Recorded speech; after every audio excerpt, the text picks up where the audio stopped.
Black Star Network is here.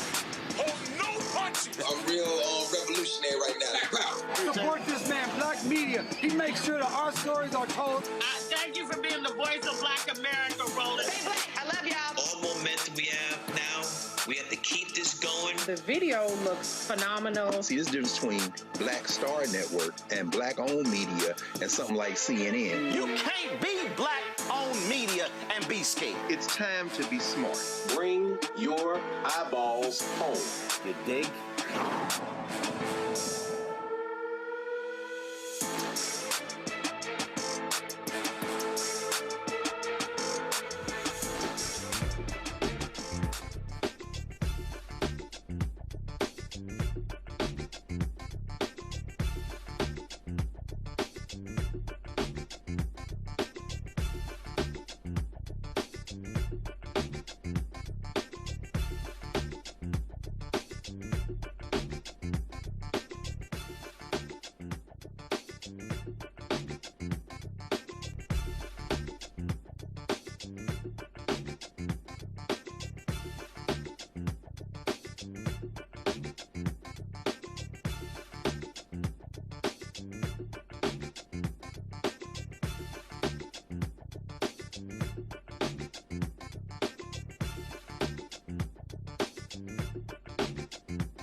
Today is Thursday, August 6, 2026, coming up on Roland Martin Unfiltered, streaming live on the Black Star Network. Today is the 61st anniversary of the Voting Rights Act. We'll see how much has changed since President Lyndon B signed it into law.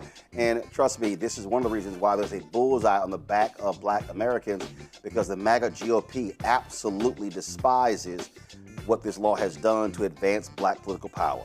Governor Wes Moore is, of course, in the news. He signed legislation placing a constitutional amendment on November's ballot that could pave the way for Democrats to redraw Maryland's congressional map and wipe out the one Republican seat.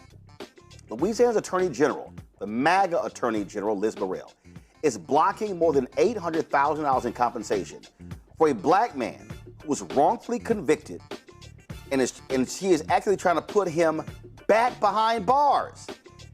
And he was in prison for 42 years. We'll have the second part of the 10th annual Power of the Sister Vote poll, which breaks down just how much black women trust the government. A recent lawsuit involving Chadwick Boseman's family suing his wife for his estate has stirred up bigger concerns about black folks not having a will. We'll talk to an attorney and author of A Matter of Life and Death, How to Handle Family Affairs. Folks, that and more. It's time to bring the funk on Roland Martin Unfiltered on the Black Star Network. Let's go. He's got it. Whatever the miss, he's on it. Whatever it is, he's got the scoop, the fact, the find. And when it breaks, he's right on time and it's rolling. Best believe he's knowing. Putting it down from sports to news to politics. With entertainment just for kicks, he's rolling. It's on go, y'all. It's Roland Martin.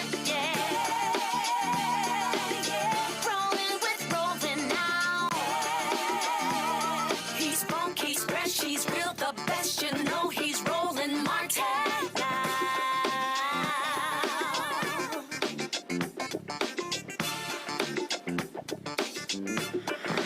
Martin!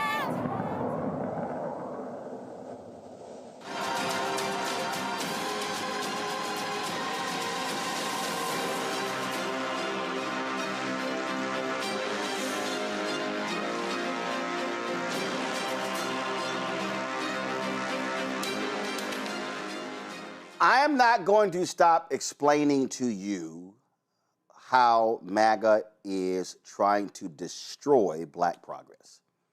This war on black America is real. It is a war when it comes to voting rights, when it comes to housing, when it comes to civil rights, when it comes to education, economics, social justice, you name it. And today's the anniversary of the 1965 Voting Rights Act, signed into law 61 years ago by President Lyndon B. Johnson. Now, the reason that's important, because when you look at Project 2025, look at the attack, they are zeroing in on the three Civil Rights Acts of the 1960s, the 64 Civil Rights Act, 65 Voting Rights Act, 1968 Fair Housing Act. When you look at how they are wiping out disparate impact, that's all because of it. When you heard the folks like Charlie Kirk literally say 1964 Civil Rights Act was wrong, there's a reason they're saying that. Because the right believes, the MAGA right believes, that the downfall of America began with the 64 Civil Rights Act, the 65 Voting Rights Act, and the 68 Fair Housing Act. Now understand, when the Voting Rights Act, which had to have been reapproved every 25 years, it was never a contentious vote. It was literally damn near unanimous. Republicans did not oppose the Voting Rights Act in major ways. You look at the vote when George W. Bush signed it into law. No big issue. So what happened? What happened for Republicans to all of a sudden go to war against the Voting Rights Act?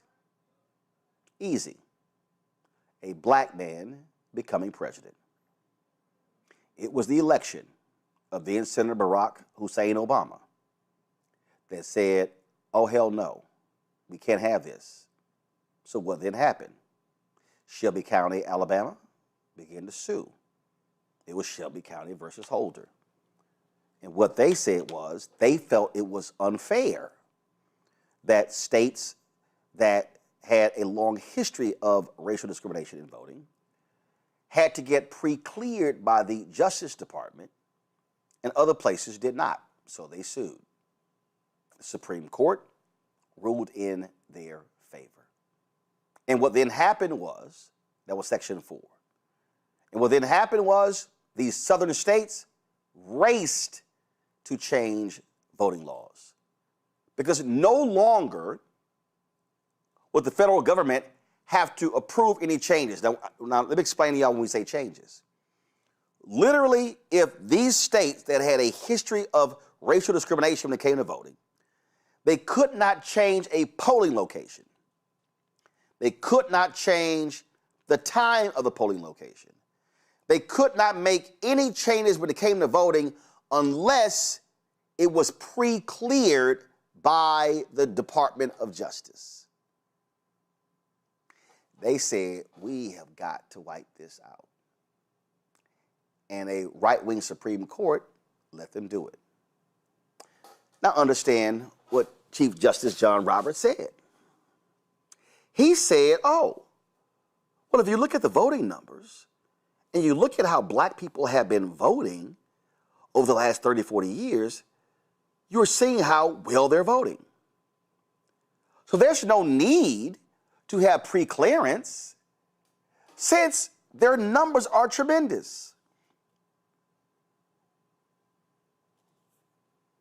The reason the numbers kept going up was because there was pre-clearance of the Justice Department. But John Roberts had always despised the Voting Rights Act. When he clerked for Rehnquist, they wanted to get rid of provisions of the Voting Rights Act. Now, so you had that case. Then you had another case that dealt with the Voting Rights Act out of Arizona that dealt with Section 2. Then you had Louisiana versus Clay this year. What you have to understand is that they know they could not completely eradicate the Voting Rights Act. So they can't rule it unconstitutional, even though Clarence Thomas would love to do so. Sam Alito would love to, Alito and Thomas would love to get completely rid of the Voting Rights Act. Others are like, no, we can't do that. So what we're going to do is we're going to pick it apart. We're going to euthanize it. We're going to render it impotent. And case after case after case after case after case, that's what they've done. Why? Because of this right here. This is why I wrote the book September 2022, White Fear, How the Browning of America is Making White Folks Lose Their Minds. Because see, y'all, the election of Obama caused them to go, oh, shit.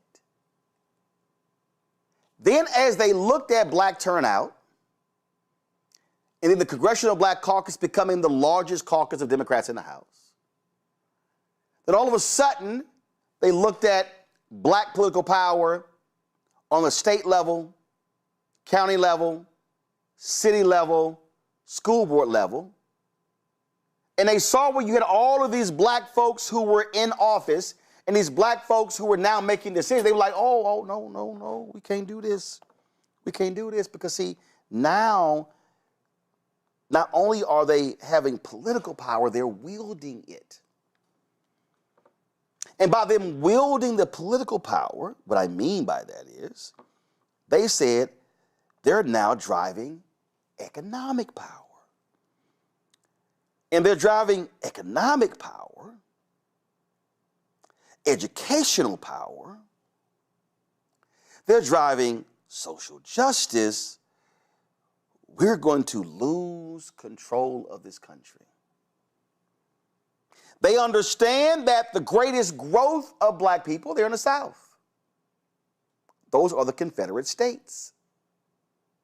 So they said, no, no, no, no, we cannot in any way have these Negroes gaining more power. They don't care what LBJ had to say when he signed it into law. They don't care that Republican presidents signed the law reauthorizing the Voting Rights Act. Their whole deal was the best way for us to destroy Black America is to attack the very thing that has given them political power. Now, let me be perfectly clear. African Americans coming out of the 1960s made a mistake. If you go back and study the Gary Political Convention, the mistake that they made was they felt that political power was the pathway for Black folks. No, it was political and economic. But you had the likes of Maynard Jackson, Coleman Young in Detroit, Jackson in Atlanta, Hatcher in Gary, Indiana, Stokes in Cleveland. You had these Black mayors in these cities, Marion Barry in D.C.,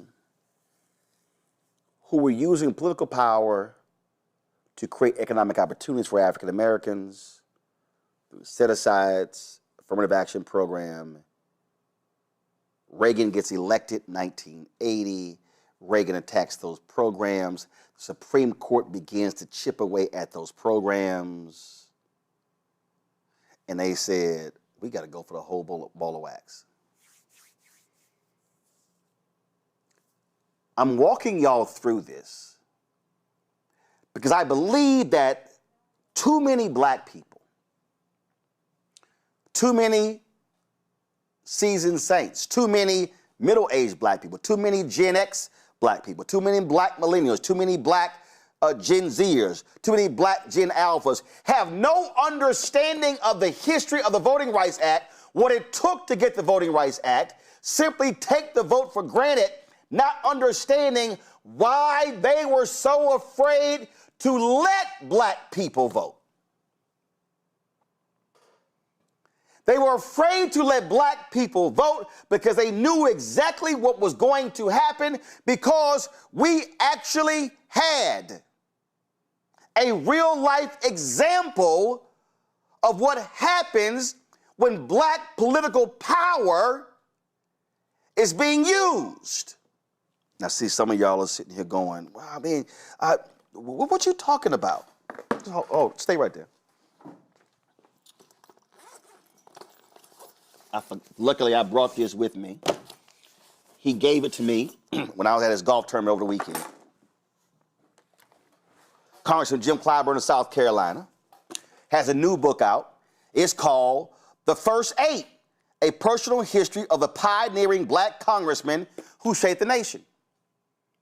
Clyburn is the 9th Black member of Congress from South Carolina. His book is about the first 8. Go back and read about Robert Smalls. Go back and read about the Black folks who in Mississippi and all these states. Do y'all understand the reason you have taxpayer-funded education in America is because of Black people? It was those freed slaves of African descent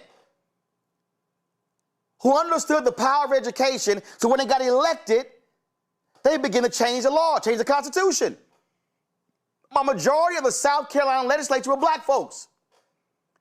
The reason there was a Mississippi Constitutional Convention in 1890 because the white racists were so mad that Black folks kept getting elected, and in 1890 they said, no, we cannot let these Negroes vote. End of Reconstruction was about that as well. When the white folks overthrew the Black elected officials in Wilmington, North Carolina, that was about white power. The election of 1876 brings the Great Compromise of 1877 that leads to the 92 years of Jim Crow. So the battle with Brown versus Board of Education and Supreme Court cases out of Texas that Thurgood Marshall and others fought. And then Emmett Till being murdered August 28, 1955. Rosa Parks taking a seat, but that was already planned by Joanne Robinson in the Black Women's Political Council. They understood it was about the power of the vote. They understood that the ballot was critically important. Maynard Jackson's grandfather told him the 3 B's. The ballot, the book, and the buck. Let me say it again. Maynard Jackson's grandfather, I think his last name was Dobbs. Maynard Jackson, born in Texas, Dallas, native Texan. His grandfather said, son, the 3 most important things for our people are the ballot, the book, and the buck. Let me say it again for the people who some now don't quite understand what I'm talking about. He said, the ballot first. Because by maximizing the power of the ballot, they impacted the book by putting in the laws public education. And so if you get the ballot first, then the book, then you're going to get the book, which is money. So if anybody needs to understand, and today I'm wearing my Jack Yates High School vote shirt, if anybody needs to understand why we spend so much time on this show trying to walk through and teach y'all about the power of voting and why we must vote and why we must maximize our vote, it's because you have to connect the ballot with the book and with economics. Because in the history of America, black folks were frozen out of corporate America. And so black folks were able to get government jobs, federal, state, local, and also by having political power, force corporations to do what's right. So what I need for this generation to do is stop these bullshit, asinine conversations that I see on social media where these folk listen to fools who say, your vote don't count, your vote don't matter. You got folks who are black who say that, yet you cannot show me a single white activist, white professor, white person who will say the same. Because they know and understand there's something that is tremendously powerful about that vote. They know full well that when you use that vote and when you wield that vote, it literally scares the hell out of them. And so here we sit 61 years later, and they're doing all they can to limit, to twist, to challenge all sorts of things. Trump wants his law put in place, the so-called SAVE Act. They want all those things put in place. Because y'all, they are scared of us. Because they have seen with their own eyes on 2 previous occasions. They saw it in the aftermath of the Civil War, during Reconstruction, and they saw it in the aftermath of this law being passed 61 years. When in Alabama, we doubled our turnout. When they saw how we was just, y'all, when I was in Mound Bayou, there's a picture there where they said when they were passing out voting applications, it was almost a riot trying to grab theirs. People need to understand what is going on here. People need to understand that when we talk about the Voting Rights Act, we should literally treat the day of the Voting Rights Act as if it is actually the true birthday of America. Because prior to the 1965 Voting Rights Act, America was not practicing democracy. We can cite the founding fathers, but the folk who fought to make the 65 Voting Rights Act real, those of America's true founding fathers. Because as King said, America, be true to what you put on paper. And history will forever record that it was black people who forced America to have to look itself in the mirror and say, until you give everybody right to vote, we are not free. My panel, Dr. Greg Carr, Department of Afro-American Studies at Howard University. Greg, glad to have you here. Also, Avis Jones-DeWeaver, glad to have you here as well. We'll be talking to Avis as well about the National Coalition of Black Civic Participation. Their poet, Dr. Larry J. Walker out of Orlando. Glad to have y'all here as well. Larry, you're in Florida, and we've seen massive voting rights cases there. We've seen Governor Ron DeSantis do all he can to restrict access to the ballot. We see a right-wing Supreme Court back him up on his actions. You have a Republican supermajority in that state, and the reason you have a Republican supermajority in Florida, and the reason they control the Supreme Court, is because they understood if we use our political power, we control all levers of government. Roland, you highlighted some really important historical data points, and obviously pointing to Florida. One of the key things that we should also add is in terms of the state Supreme Court here in the state, which throughout the governor's tenure have really ignored, the elimination of a black congressional district, among other challenges by civil rights organizations and black folks here in the state. And, it's troubling, but is reflective of the society we live in. And I want to make another connection, something you highlighted when you talked about the CBC. You talked about the passage of the VRA.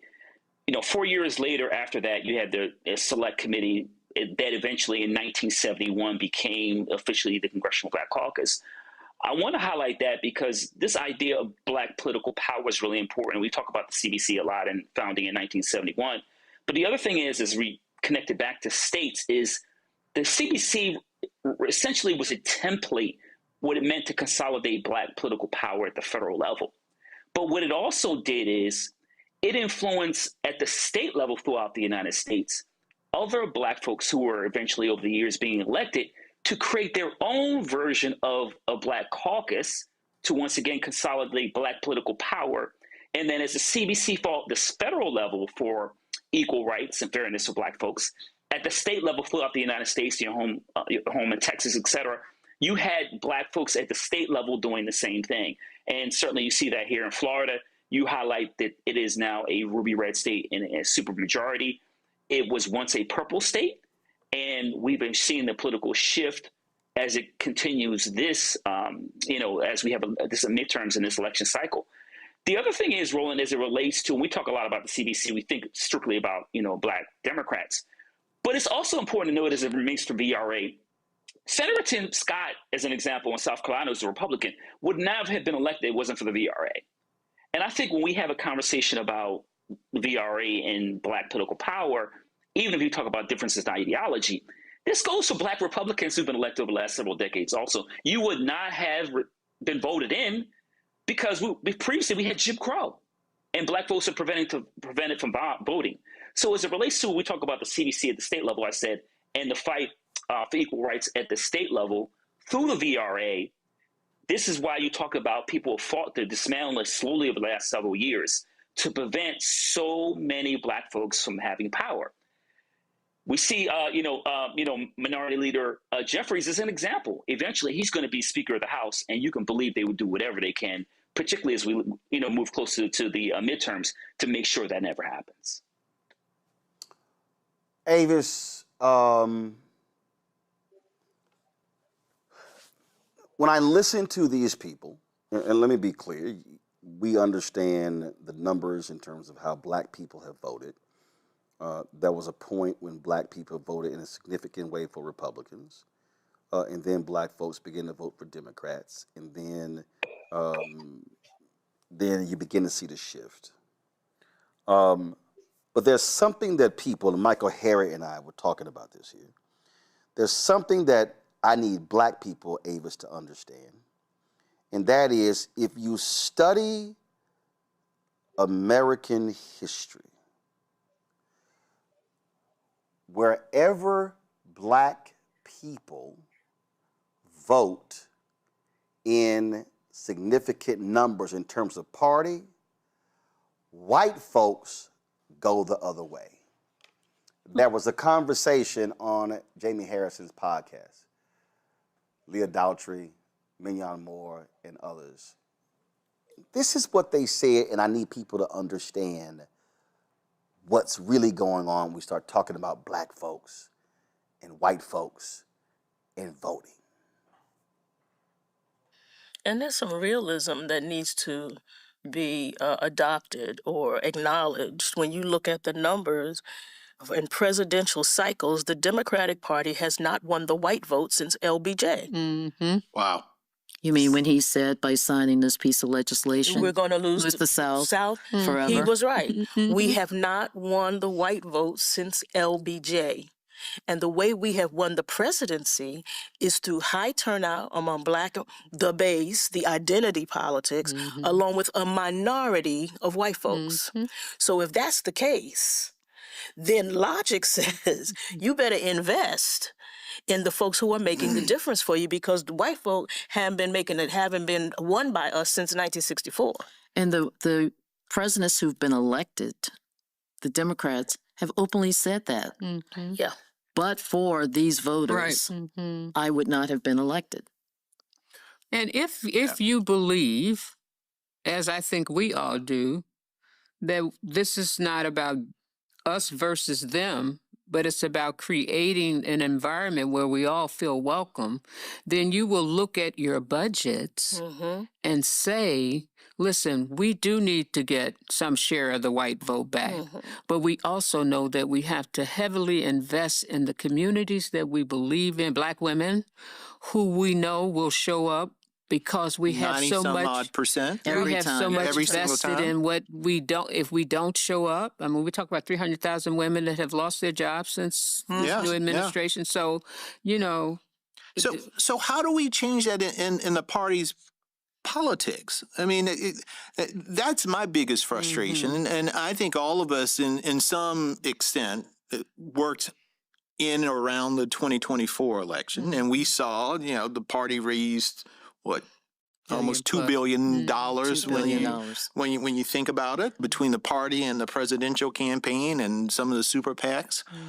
But yet we know the end results. We know where the vast majority, even though Black women, 90% turnout, Black men, 80 some odd in those spaces, but the percentage of those resources, the consultants that were hired, were not reflective of where our votes are coming from. The same. It's been Who was doing the hiring? Yeah, exactly.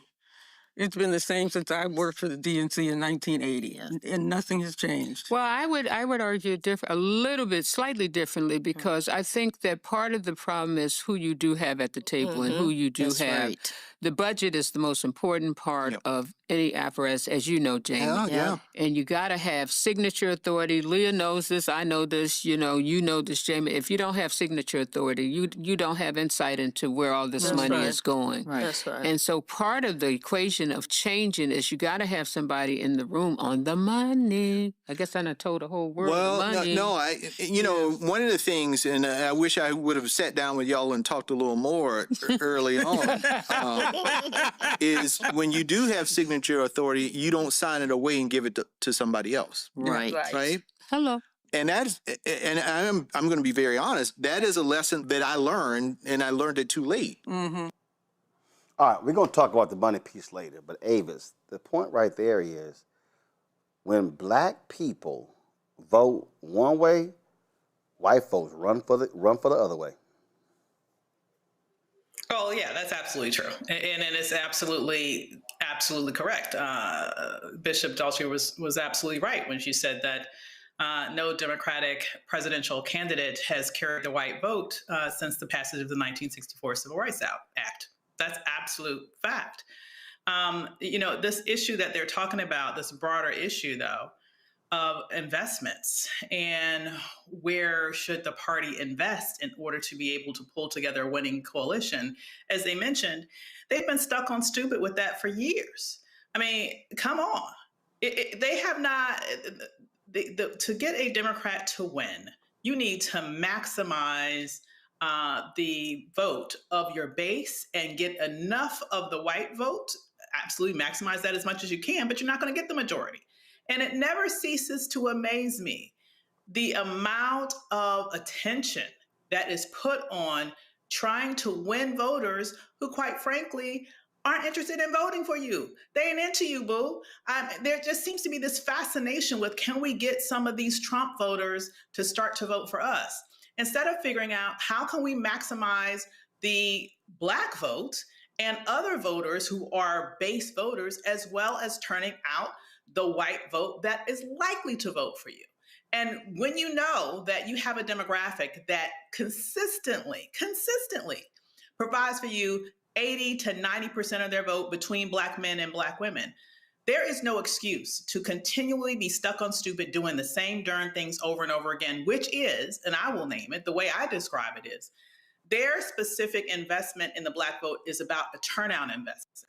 It is not about a persuasion investment. And when I'm saying persuasion, I'm talking about there are people that you need to persuade to say, okay, let's vote. Let's come out and vote. If you're not taking those votes, if you're taking those votes for granted, then you're not really maximizing the capability of how many people can turn out. And it's very disturbing to me to see that. And, you know, Jamie was a former DNC chair. So I don't know what was going on there in terms of what they were talking about, decision-making and authority. But the bottom line here is that there needs to be a culture change in terms of how the DNC operates with their investments as it relates to making sure that they are able to put together winning coalitions. One last quick thing I will say. Yeah, one last quick thing I will say. Let's also remember that though Vice President Harris did not win in this last election, she actually garnered more votes than Barack Obama. She actually garnered more votes than any presidential candidate, save Joe Biden when he won, and Donald Trump in that election. And so to me, the problem was they got distracted by trying to go after, once again, white women voters and trying to maximize them instead of really going all out, trying to make sure that they reduce the number of 90 million people that did not vote, especially those that were black. I think what is required in this moment, Greg,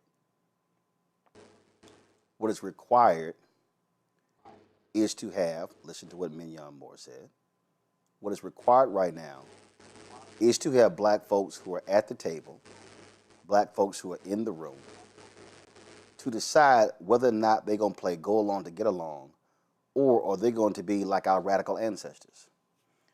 The reality is, and Bishop William Barber and I have talked about this many times, when Biden was president, they were pushing for them to codify the Voting Rights Act. They said you have to make it stronger. There were black people, black civil rights leaders. There were black people in the United States Senate who did not want to push Manchin, who did not want to push Sinema. There were black people who were No. Let's not push Biden on that. Let's wait. Barbara, Cliff Albright, we covered the protest that took place in front of the White House of Black Voters Matter, trying to get their attention. Black leadership, Greg, was so happy to be in the room that black leadership did not realize that they were actually on the menu on the other side of town, on the other side of the aisle.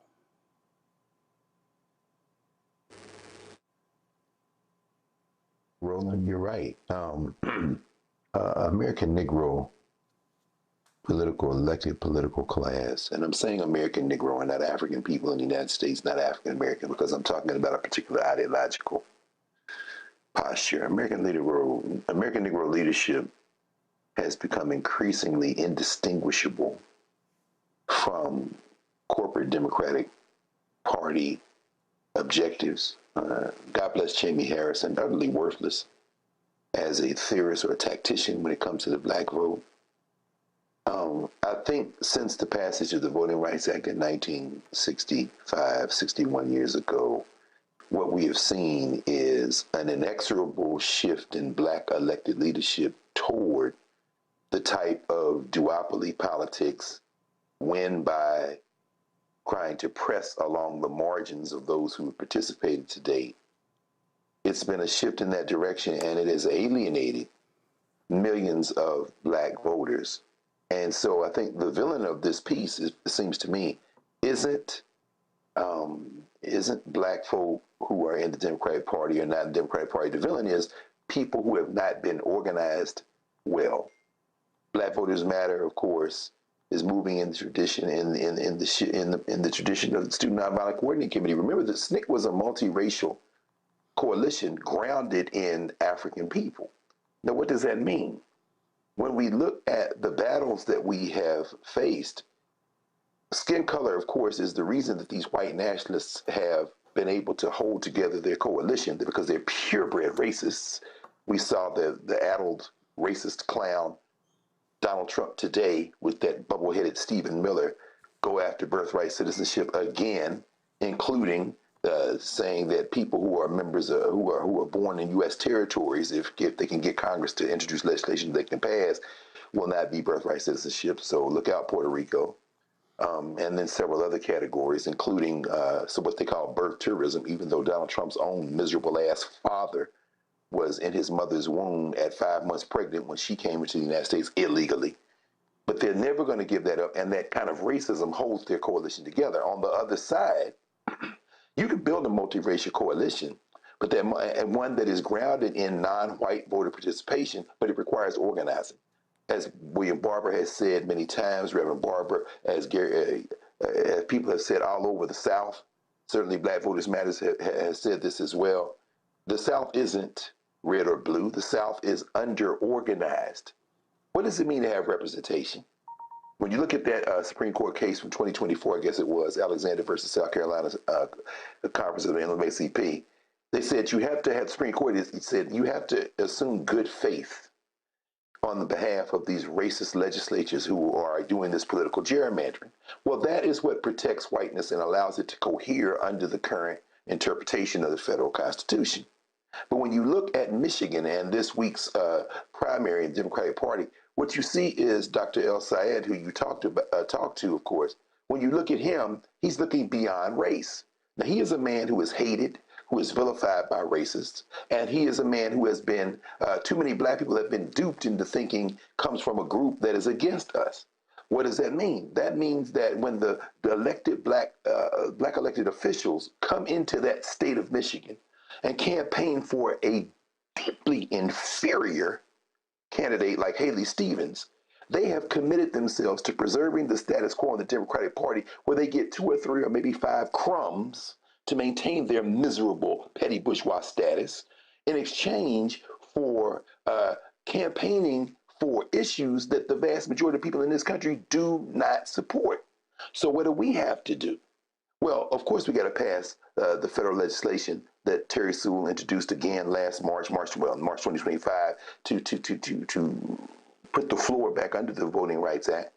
And we also have to go out there and organize people by speaking to the issues that transcend race and that will allow us to build a kind of coalition that will transcend ultimately the attempts by the current Democratic Party to block progressive legislation, progressive policy making, because race as a physical category, as a biological category, as a demographic, is used by the Democratic Party and the Republican Party as a proxy for issues and values that don't align along racial lines. And too many American Negro politicians have lined up in the Democratic Party, putting their own individual political, economic interests ahead of the masses of our people, and also other non-Black people who also, if you organize them, will be able to destroy not only white nationalism, but corporate Democratic Party politics as well.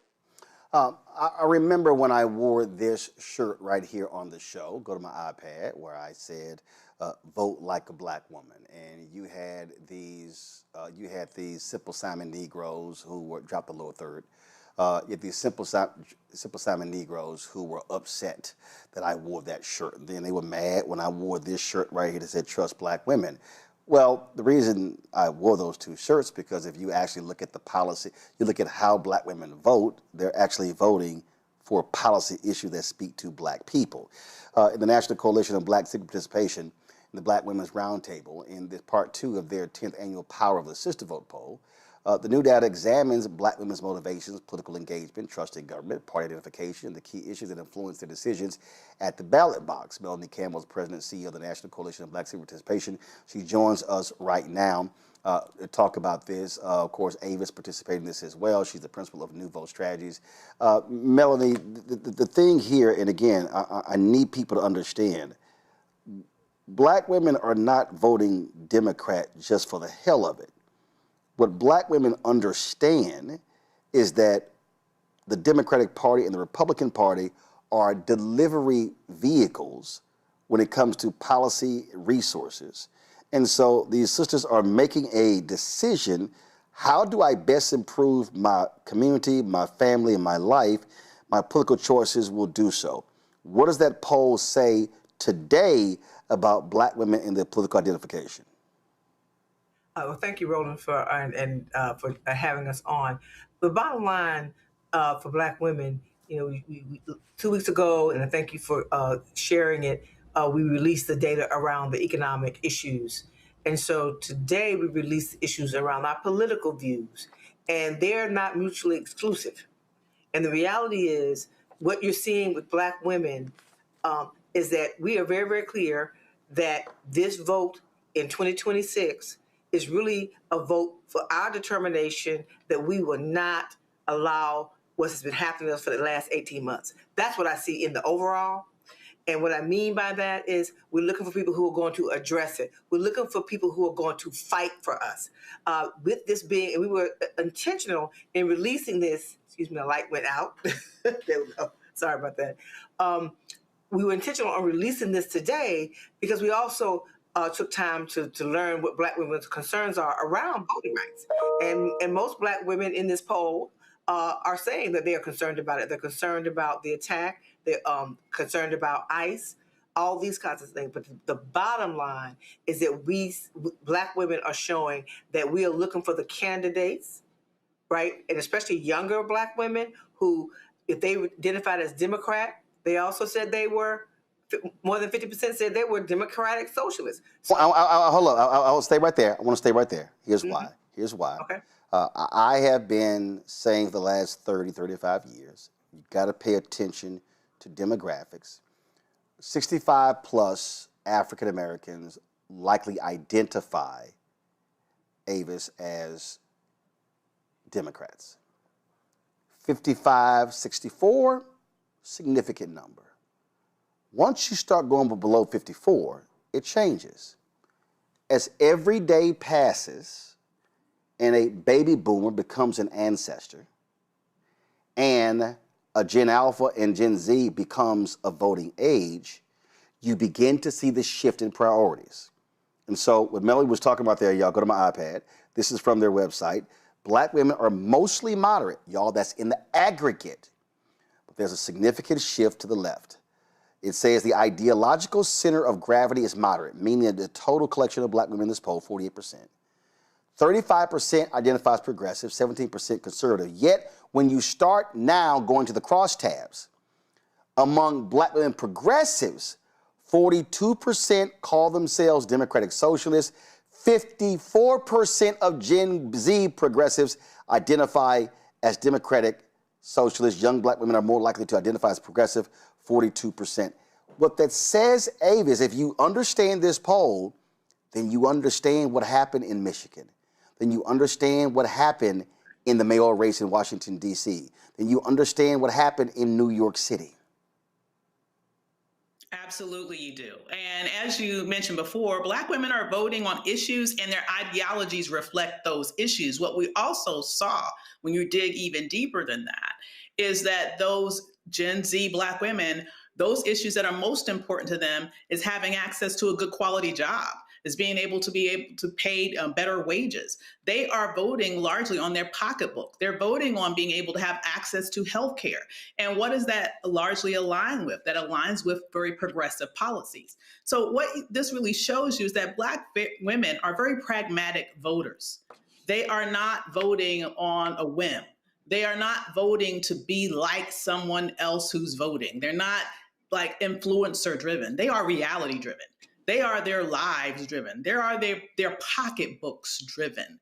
And when they find that what they want is being articulated by a specific sect, that is what's going to attract them by generations. Maybe the priorities are a little bit different for boomers, for example. The number one issue priority for boomer women was protecting the social safety net. It's a different stage of life. So if you're looking at, why are Black women voting in the way that they are?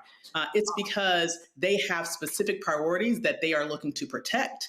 And lastly, I would say, as it comes to sort of relationships to the specific parties beyond ideology, Democratic versus Republican, when we looked at that on a 7-point scale, one finding that we had was that though it's not revolutionary to say that the majority of Black women are Democrats, define themselves as Democrats, we saw a huge jump in the percentage of Black women who identified as strong Democrats this year. That number went up by 17 percentage points. So given everything that we are seeing happening right now, where Black women have been completely targeted with what's going on in the job market, pushed out of jobs, targeted by DEI policies being eliminated, Black women are seeing who's doing that, and it's making them even more strongly aligned to the Democratic Party. What this, Melanie, what this also says to me, and I think this is really what's huge, is that what this is going to require, and again, we're about to have a partisan piece right here, but we're speaking still nonpartisan. It's going to require that if you're a Democrat, you're going to have to do what we've been telling you. You can't just solely go talk to the Black church mother and say, all right, we good. No, you're going to have a specific targeting of a message to Black women 65 plus, then another one to Black women 50, 55, 64, then another one from Black women 18, 35. When we were in Georgia covering the Warnock runoff, we ran to a Black woman who owned a coffee shop. And we were interviewing her, and she said, listen, I'm a woman. I understand reproductive rights, but I ain't having kids. This shop is my baby. So what I care about are taxes. So I'm listening to Warnock and Walker. And this is what these folks don't seem to understand. The micro-targeting of Black people has to take place. Otherwise, they're going to lose with sort of this one shot reaches everybody. Well, Roland, I'm not being political, but I'm going to put my analyst hat on. I've been in this a long time, so I feel like I could be an analyst for a minute. Right. When you look at that Michigan race, when I stayed up, like a lot of us, political junkies, watching those numbers, I knew that man was getting ready to win. He was winning all over the state. Stevens, I think her name is, never crossed and led. And then when they were saying there was 300 and some thousand votes left in Wayne County, and she was happy, but she didn't win. Why is that? Because something different was happening with black folks in Detroit, because it's still a majority black city, and something different happened. And I think when we get to really getting deep into the analysis of it, it's going to reflect what we saw in this poll.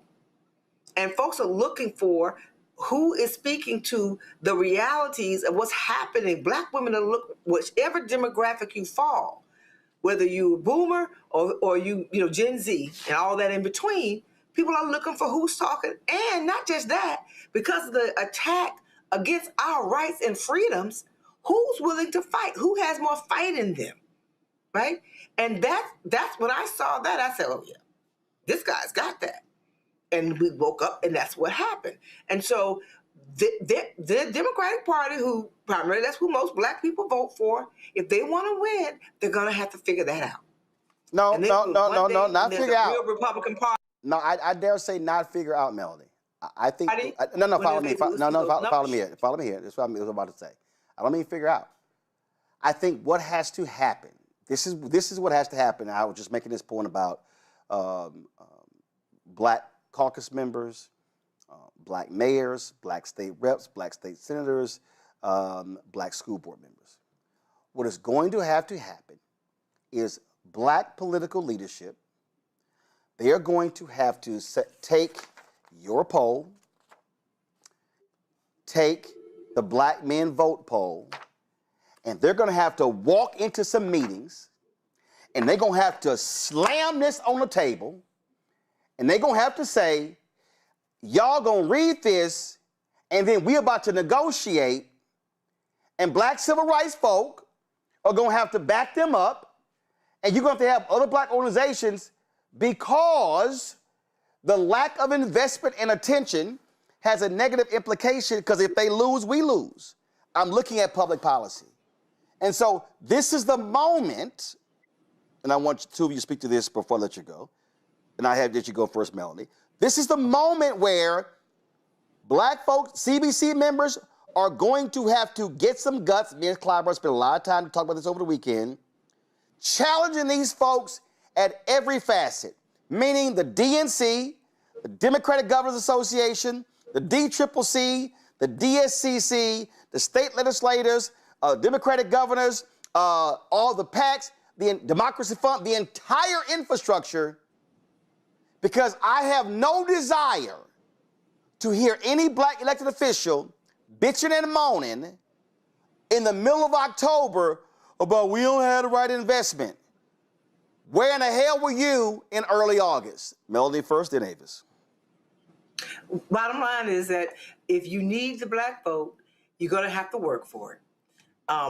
Black folks have been attacked. You've been talking about it ever since before it happened, talking about Project 2025 to where we are now, and having lived 18 months of an all-out assault on Black America.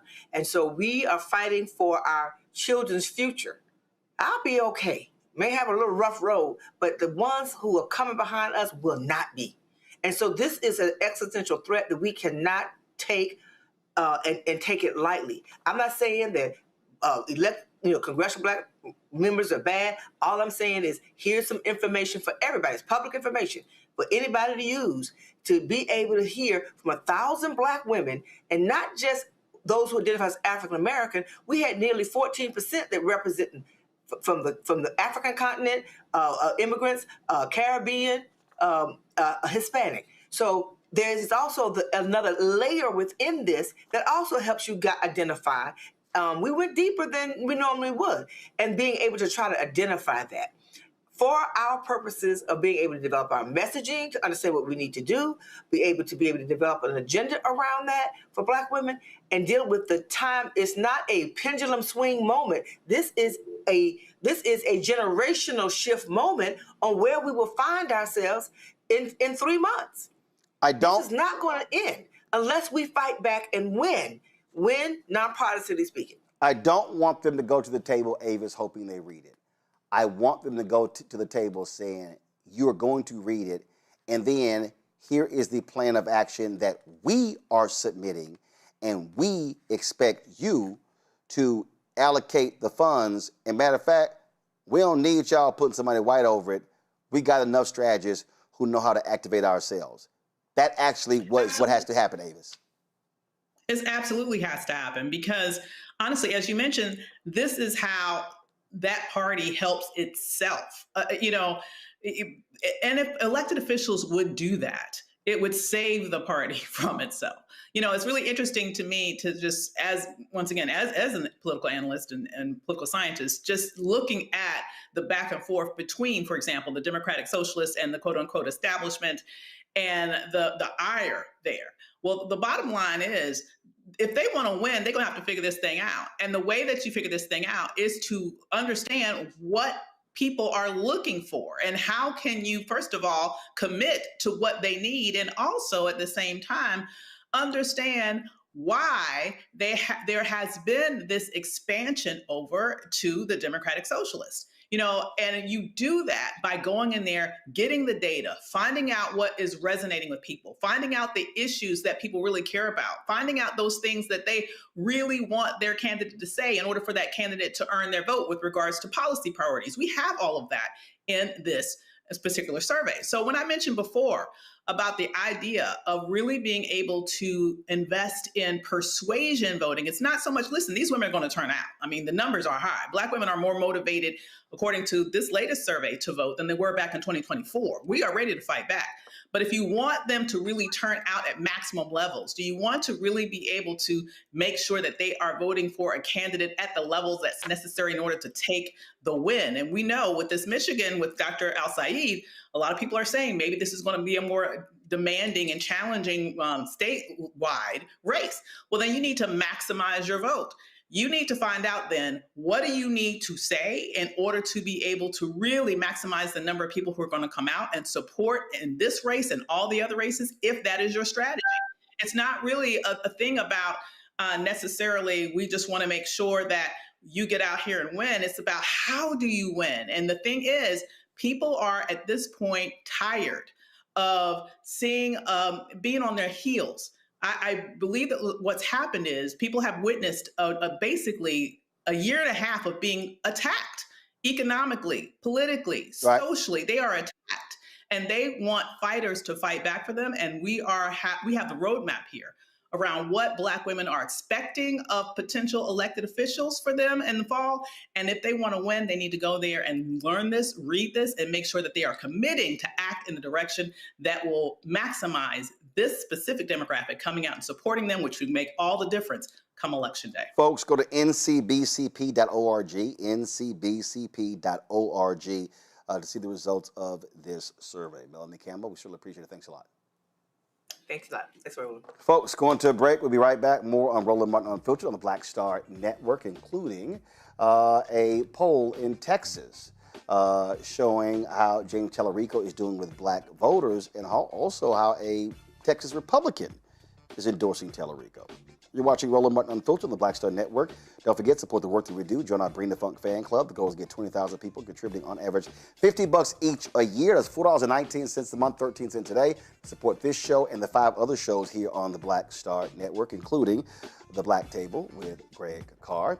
Folks, if you want to give you a cash app, use the Stripe QR code. Just see it right here. That's for credit cards as well. If you're listening, go to blackstarnetwork.com for other ways to give. Checks and money order. And yes, y'all understand. Y'all, I know I went to the mailbox. Listen, I'm sitting right here. Come on, y'all. This literally, y'all, these are all checks right here. Okay, I'm actually depositing as we're doing the show. Checks and money order, make it payable to Roland Martin Unfiltered, P.O. Box 57196, Washington, D.C. 20037-0196. PayPal, R. Martin Unfiltered, Venmo, RM Unfiltered, Zelle, Roland at RolandSMartin.com, Roland at RolandMartinUnfiltered.com. We'll be right back. All right, folks, let me get personal for a second. My mom had questions about her Medicare, so she called Chapter, a Medicare advice company, and she texted me right after saying it's a great benefit. It was easy. A real person walked her through the whole thing, and now she understands better what's going on. But it's not just her. A woman in Yonkers wrote in saying the process was so simple, the enrollment was easy, and she was so glad she called. Then there's Marilyn, 90 years old, in Florida, living on Social Security. Her premium climbed every single year north of $400 a month for coverage she could barely afford anymore. So what does she do? She called Chapter. They found her the same top-tier coverage for hundreds of dollars less. 90 years old, and finally somebody in her corner. I hear stories like that again and again from our community. The Medicare system was not built to work for you. Too much fine print, too many plans. Yet Chapter's advisors are independent and honest, the only Medicare advisors that compare every plan nationwide. They're focused on one thing, what actually works for you. If you're already in the right plan, they'll tell you. No games, and people who switched with Chapter saved an average of $1,100 a year. All it takes is 20 minutes. You talk to a real person, and it's completely free help. So call Chapter at 724-264-8281, 724-264-8281. That's Chapter. Let me ask you a question. Why do so many people seem to think they know black men so well? What they think we want, what they think we need. Hell, they even tried to tell us why and how we voted, but never had a conversation with us. Never asked us how we felt, what brings us joy, what makes us angry, what makes us scared. How do we live? That's what this show is about. No translation, because we don't need anybody speaking for us. We can speak for ourselves. This will be a show where we bring brothers on that you don't see on every other talk show. Nope. Brothers that are doing work in local communities with black men for black communities. We're going to hear each other and try to understand so perhaps we can move forward together. No translation, because we don't need anybody speaking for us. Nope. What we need is each other. No translation, right here on the Black Star Network. Check it out. This is Tamala Mann. And this is David Mann. And you're watching Roland Martin. Unfiltered.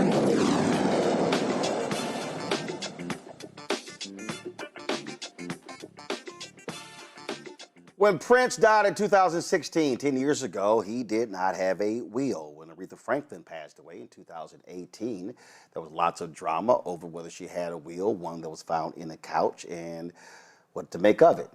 2020, when actor Chadwick Boseman passed away, he did not have a will. Now, Boseman's brothers, Derek and Kevin Boseman, have filed a lawsuit against his widow, Taylor Simone Letward, to settle their legal dispute. The family is asking the court to suspend and remove Chadwick's surviving wife as the administrator of his estate. This type of situation is not uncommon. Recording artists and actors and many other people, white and black, has happened to them. According to surveys from organizations like Caring.com, more than 70% of black Americans do not have a will or formal estate plan, leaving only 29% with some formal will in place. Attorney and author of A Matter of Life and Death, How to Handle Family Affairs, Jahan Crump Gibson, joins us right now. I'm glad to have you here. I'm 57. I literally had a meeting yesterday with an estate planning firm to go over a series of things. Not only what happens to me when I pass away, what happens to this show, to this network, to my assets, to house, art, what happens, who gets taken care of, nieces, nephews. Not only that, the conversation has to be what happens if me and my wife both pass away. And so I'm already saying, okay, who I want as my executor. If that sibling passes away, I've already identified a board of my nieces and nephews who will then handle the estate. For a lot of us, people say, well, man, we don't have anything. But that's not true when you start talking about if you own a home, if you own a car. There are assets that are there, but you also have to deal with the debts that people have as well. That is so true. And I'm glad, and pardon me, I have a little laryngitis. It's all good. Thank you for having me. We hanging in there. But I hope folks follow your lead. And even if you're out there and you don't have a network like Roland Martin, as you said, if you have a house, if you have a car, if you have a Chime account, if you have some clothes, you have an estate and you need to plan for it. And I think often people think, okay, I'm not wealthy, then I don't have to go through this. But our estates have to go through the same process that Aretha's, Chadwick's, Prince, everyone else's did, and we don't have the money that they do, right? So imagine how much gets eaten away and what's actually left for your loved ones when you don't plan. So explain to folks what it means when it goes to probate. Yes, I call probate, probate is the ghetto, Roland, and we want to stay out of it. So probate court handles administration of someone's assets when they've passed away and assets are in their name alone. So what do I mean by that? If you have a house in your name alone, even if you have a will, guess what? It goes to probate court. And probate court is ultimately a process. Some boxes have to be checked, creditors have to be dealt with. And at the end of it, the property can ultimately pass to who you want. Now, in the absence of a will, state law is going to determine who that is, and you may or may not want that, which is why it's so important to get estate planning done. Again, we start talking about assets. You just talked about if the house is in your name. A lot of people pay no attention to this. So for instance, when I got divorced in 1999, I bought a house. I got married 2 years later. The house is in my name. So you have to have a process to say, hey, anything happens to me, this goes to my wife, or this goes to a family, or this goes to a trust. That's correct. There's no automatic trigger, right? A lot of people assume, oh, I'm married, so if something happens to me, my spouse is automatically going to get this. They're automatically going to get that, and that doesn't happen. So what you've described, we see on a regular basis. People got remarried. They forgot that the deed was in their name alone. Sometimes people have been married for years, and maybe one spouse wasn't on the home because of, credit reasons. Maybe somebody else's credit was stronger. So husband or wife went on the mortgage instead, and people forget. Sometimes mortgages have been paid off for 30 years. We regularly have folks in their 80s and 90s whose spouses have passed away. They reach out to us to say, hey, I want the deed in my name now. Can I come into the office and I just sign something? And then I have to explain to them, no, I don't care if you were married to them for 50, 60, 70 years. We have to go to probate now to get the house into your name. Well, one of the things that people also don't understand, and I have heard these examples, somebody got divorced and they never changed their beneficiary. Then all of a sudden they pass away and that ex-wife is like, my name is still on the insurance. My name is still on that. And the new wife or the new husband is like, what the hell? They never changed it.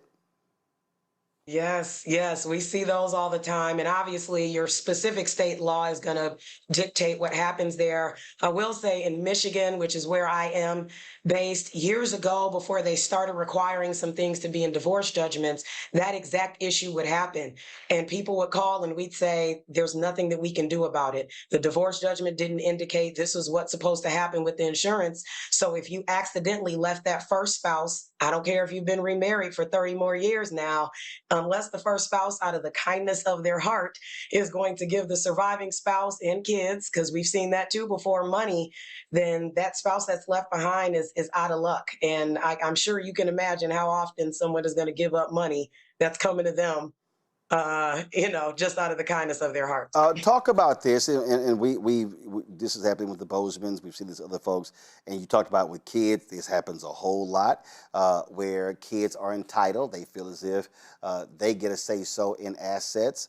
Does that will, trust, or that estate, can you put provisions in place to say, because I've seen this before, where if any of y'all sue, y'all ain't getting nothing? Because part of the reason for it is to make sure you're not dealing with these ridiculous fights later. And people need to understand, I don't care if you ain't got much money. There's nothing worse than damn families acting a fool, fighting over your stuff when you gone. 100%. And what you're referring to as a no contest clause, we can absolutely write those into documents to say, hey, if you come with some silliness after I'm gone because you didn't like what I did, you're going to be disinherited. So we draft those all the time to try to discourage folks. Now, does it work? Sometimes people still step forward and try to bring claims, but that no contest clause comes into play. And we've had that happen with several estates before. Youngest daughter was mad because the oldest daughter was left over everything, or she was mad because she wanted to see the will right now, and they're still riding in the car to put dad away in the cemetery. And because she didn't get it when she wanted it, she goes and calls a lawyer, files something in court, and then ends up discovering later on, I filed something in court. There's a no contest clause. And, a lot of times those are upheld in court. Boom, FAFO. Questions for my panel. Greg Carr, you first. Yes, I'm listening because, it's far too common, as you know, Attorney Crump Dixon, it's just far too common for our communities to have this situation. I want to ask you very specifically about elements of an estate that are should be targeted, or there's a desire to target them for the public good. For example, I have a substantial personal library that I'm now beginning to think about where I want it to rest. I've seen too many of our historians, not just academic historians, professional historians, but community historians, lose their collections because family members did not value those collections the way that the general community did. Not just books, but records and other archival materials. Any insight and thoughts on how those who have assembled material devoted to the study of our people, that they want to see end up a certain place, maybe a university or a community center or a public library or some other form? Any thoughts on how that specific kind of objective should be pursued in estate planning? Yes, that's a wonderful question. And I say the best possible way to handle that is through a trust. A trust in general is the best possible way to avoid probate court. I will never tell someone that's 100% probate court proof, but that's the best possible way. I compare a trust to a flower vase, right? And your flower vase is holding your assets. Your house is a flower. Your car is a flower. Your bank account is a flower. Those materials that you just discussed are a flower. So as long as we make sure that the flowers are in the vase, we can leave instructions for where they should go, and it should not involve the court, right? So one of the things that we have to do first is make sure that it's in writing. So it's in the trust, we set it up, the language is clear, it's going to this community center, this university, or this specific department, this is what should be done, whatever it is, and then making sure we take the extra steps to make sure that it's actually assigned. So a lot of the things that you just described may have intellectual property rights, right? There might be some copyright associated, there might be some trademarks, there might be some royalties, right? Licenses, other things like that. So the first step of the process is making sure, set up a trust and make sure the wishes are very clear. The second step is making sure that we're checking one by one to say, okay, this archive did make it into the trust. This specific collection that I have, this art that I have that I came up with, this collection of stories that I came up with that I have copyright protection on, I made sure that I took the extra step to make sure that made it over into the trust as well. Let me actually, to piggyback on that before I go to Larry.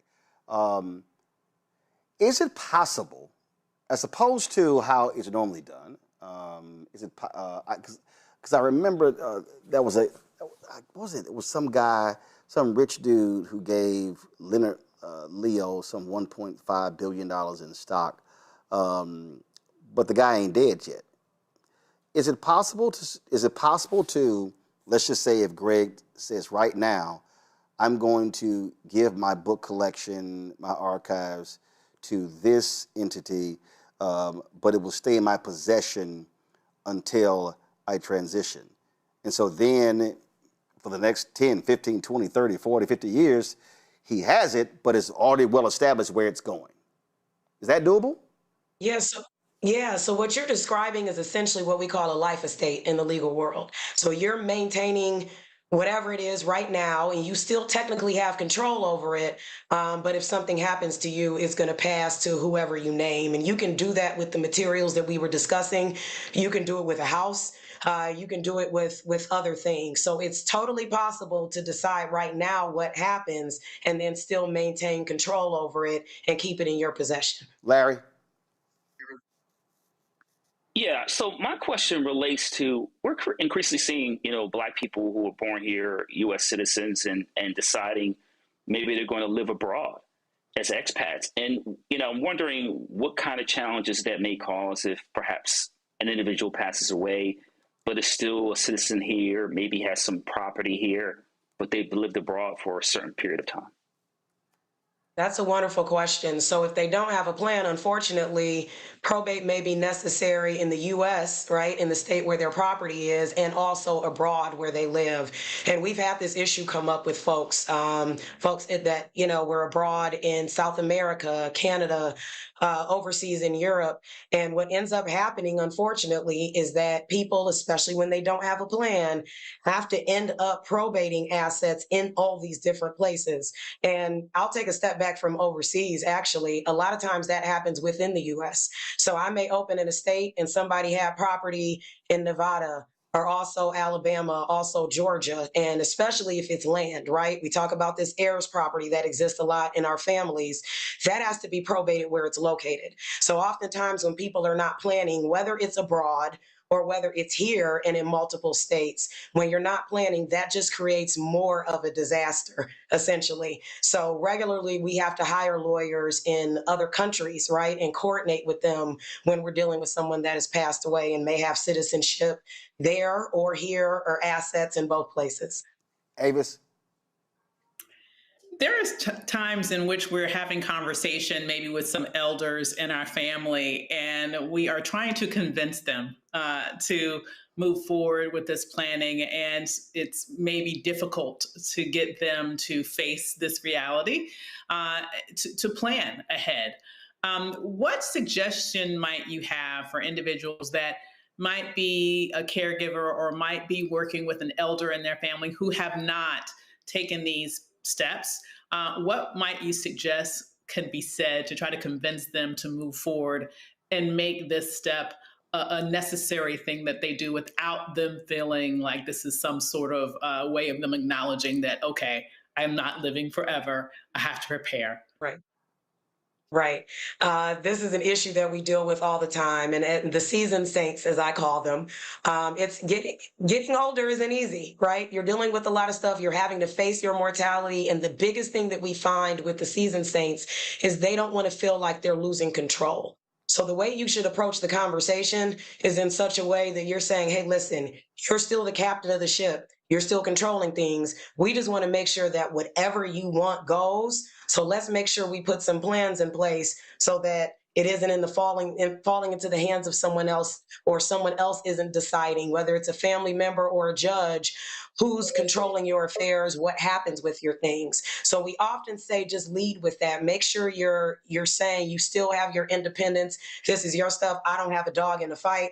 I just want to make sure that your wishes are followed. And sometimes, this ends up happening a lot, we tell folks, listen, maybe bring the seasoned saint in for a consult with a qualified estate planning professional, because sometimes you can, beat the dead horse and talk to that relative and tell them every day, mama, you got to get your stuff together. You have to. And they're not going to listen to you. And all of a sudden, when they come in and talk to me, it's like manna from heaven, and the gates open up, and all of a sudden I want to do my plan. So sometimes it helps to have a third party also kind of back you up as well. One of the things, John, when I was in my meeting yesterday, they talked about how you also have to, in your estate planning, lay out your medical decisions.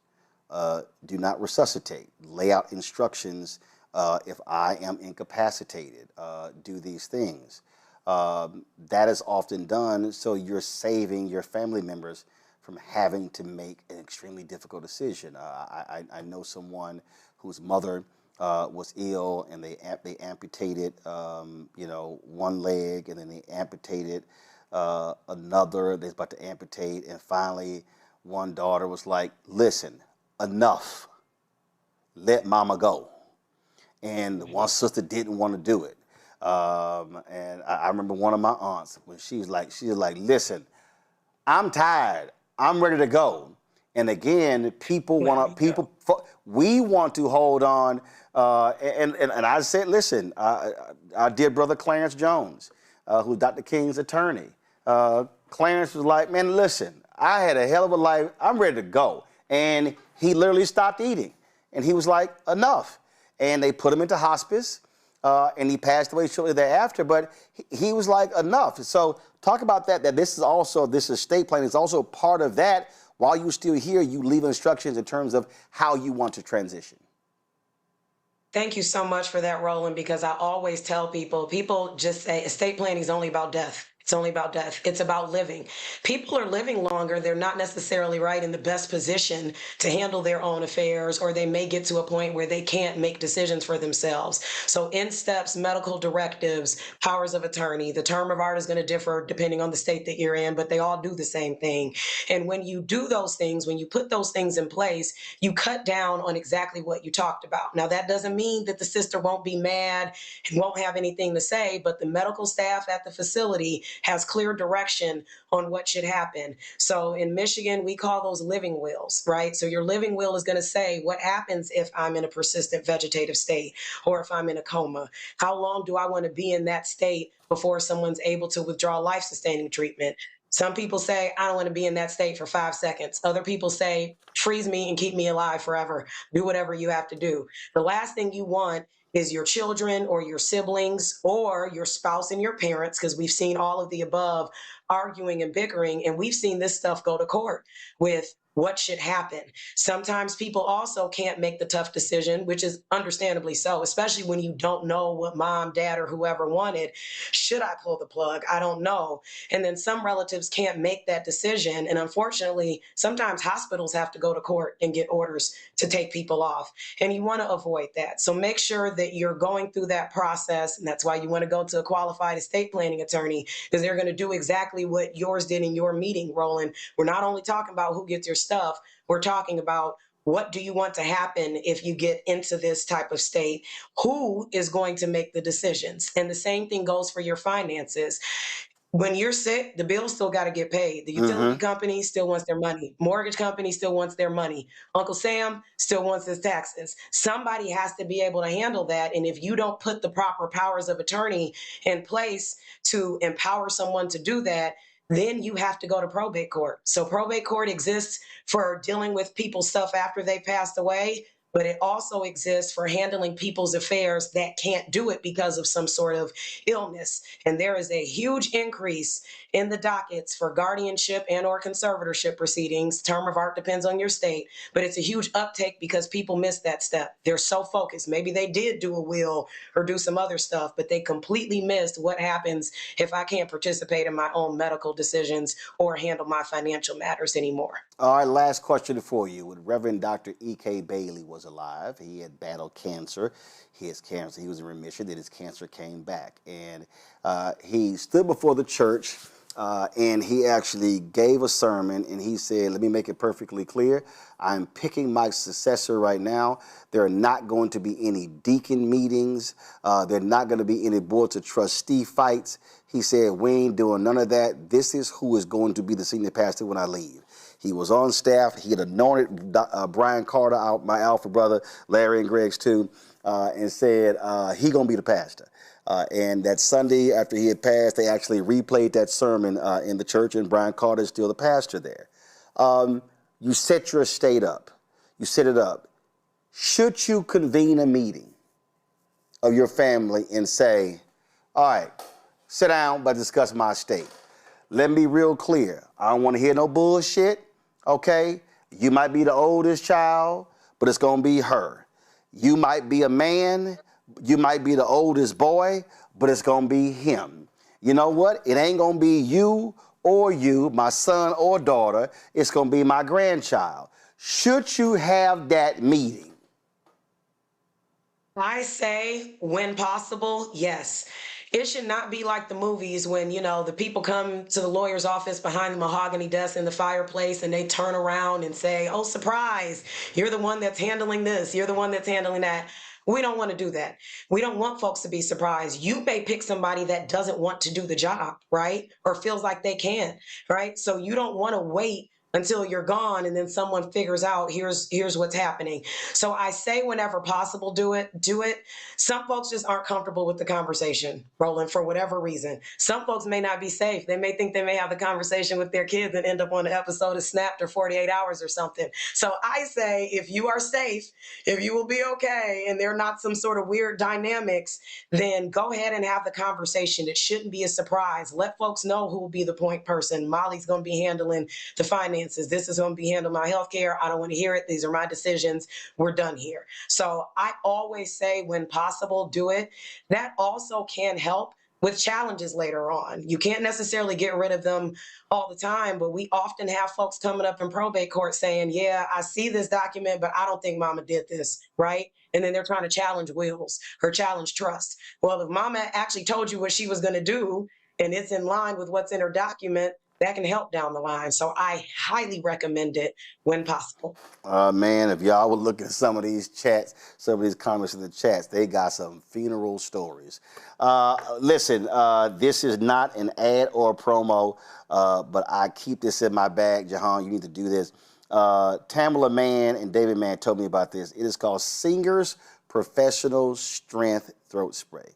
It tastes horrible. It tastes horrible. Okay. It is herbal. Okay. It is herbal, but it absolutely helps restore your voice quickly. I literally leave it in my bag. You can go to Whole Foods, whatever, but trust me, forget Chloraseptic, everything else. Go ahead and get this here. If you told me and Tamala and David said it, I'm going in the morning to Whole Foods. I keep it in my backpack. Y'all, be sure to show her book. This is her book, A Matter of Life and Death. Jahan, we appreciate it. Thanks a lot. Thank you so much. We come back, we're going to talk about Texas, critical United States Senate race. A big-time Republican endorses James Tellerico, and what's going on with black voters in Texas. You're watching Roland Martin Unfiltered on the Black Star Network. All right, folks, let me get personal for a second. My mom had questions about her Medicare, so she called Chapter, a Medicare advisory company, and she texted me right after saying it's a great benefit. It was easy. A real person walked her through the whole thing, and now she understands better what's going on. But it's not just her. A woman in Yonkers wrote in saying the process was so simple, the enrollment was easy, and she was so glad she called. Then there's Marilyn, 90 years old, in Florida, living on Social Security. Her premium climbed every single year north of $400 a month for coverage she could barely afford anymore. So what does she do? She called Chapter. They found her the same top-tier coverage for hundreds of dollars less. 90 years old, and finally somebody in her corner. I hear stories like that again and again from our community. The Medicare system was not built to work for you. Too much fine print, too many plans. Yet Chapter's advisors are independent and honest, the only Medicare advisors that compare every plan nationwide. They're focused on one thing, what actually works for you. If you're already in the right plan, they'll tell you. No games. People who switched with Chapter saved an average of $1,100 a year. All it takes is 20 minutes. You talk to a real person, and it's completely free help. So call Chapter at 724-264-8281, 724-264-8281. That's Chapter. Let me ask you a question. Why do so many people seem to think they know black men so well? What they think we want, what they think we need. Hell, they even tried to tell us why and how we voted, but never had a conversation with us. Never asked us how we felt, what brings us joy, what makes us angry, what makes us scared. How do we live? That's what this show is about. No translation, because we don't need anybody speaking for us. We can speak for ourselves. This will be a show where we bring brothers on that you don't see on every other talk show. Nope. Brothers that are doing work in local communities with black men for black communities. We're going to hear each other and try to understand so perhaps we can move forward together. No translation, because we don't need anybody speaking for us. Nope. What we need is each other. No translation, right here on the Black Star Network. Check it out. I'm Russell L. Honoré, Lieutenant General, United States Army, retired, and you're watching Roland Martin Unfiltered.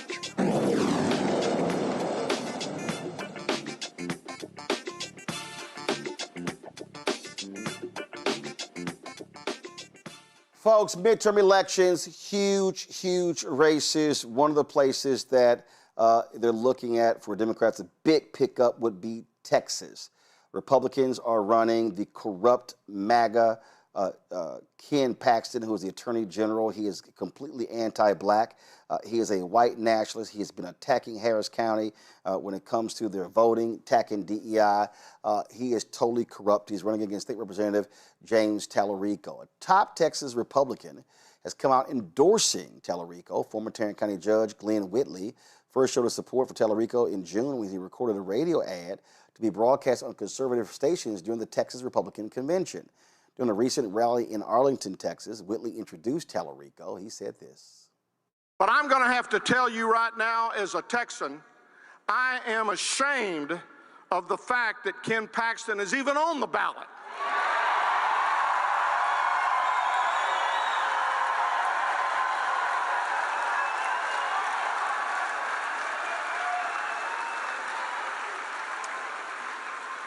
I believe him to be the most corrupt politician that Texas has ever seen. I picked up the paper this morning and read it, and I saw that in Allen last night he said, I'm excited to educate people about my record over the last 20-something years. Well, let me help him. He has avoided trial on securities fraud charges. He agreed to pay whistleblowers to resolve claims that they had. He was impeached by the members of his own party on allegations of bribery and abuse of office.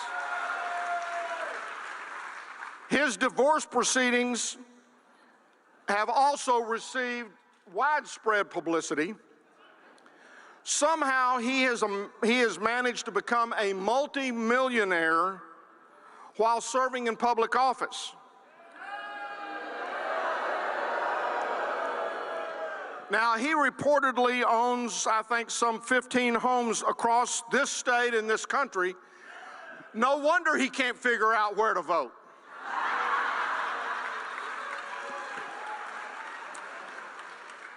Finally, if character, if integrity, and if accountability matters to you, and if having someone who will work for Texas and not for himself, then we must elect James Tallarico in November. A new Texas Southern University poll shows 79% of African Americans are in support of Tallarico in Texas. 12% of black people are voting for Ken Paxton. What the hell is wrong with those people?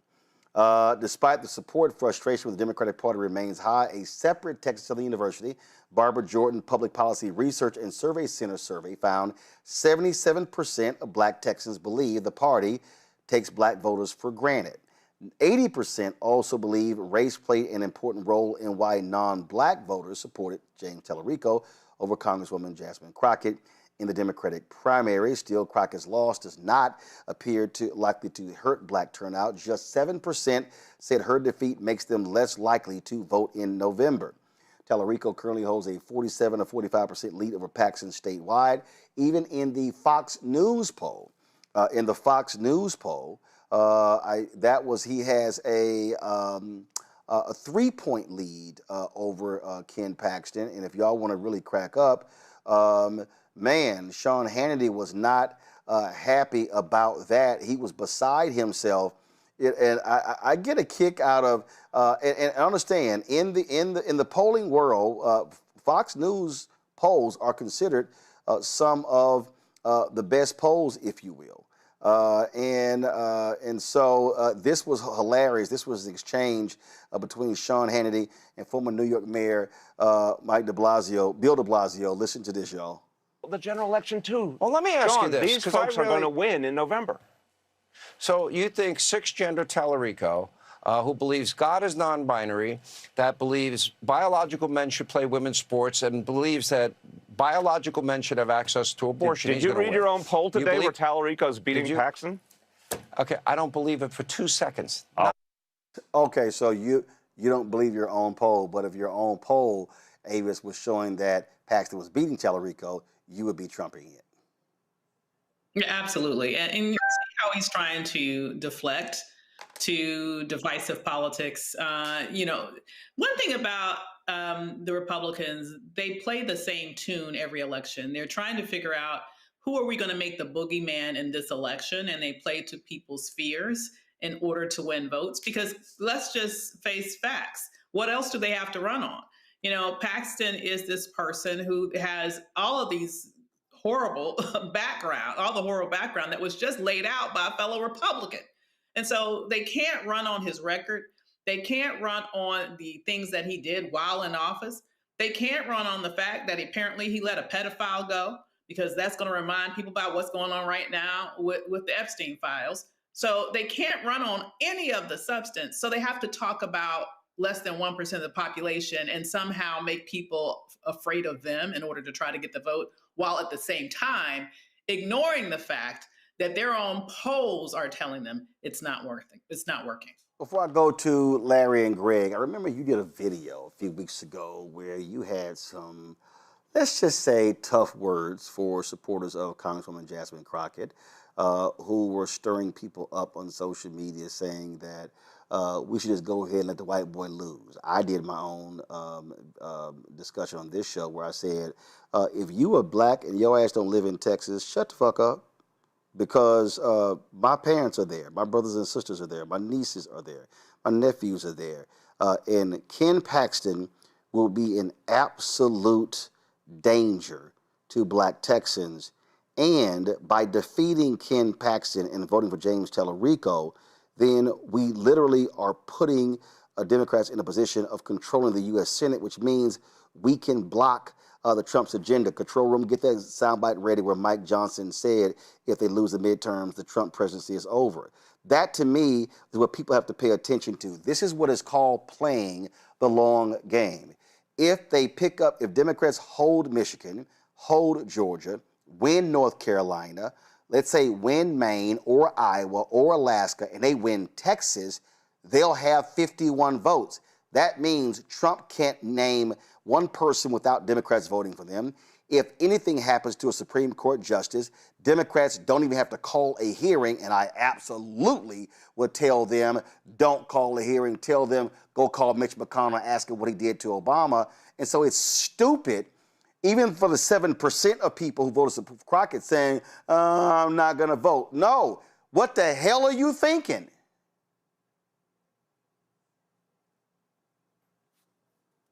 Avis, go ahead. Okay. Well, it does make me wonder what the hell are you thinking? I mean, because clearly these people have not only do they not have no good intentions for you, they are actively harming you. And to me, the biggest issue is, as you alluded to, the control of the Senate.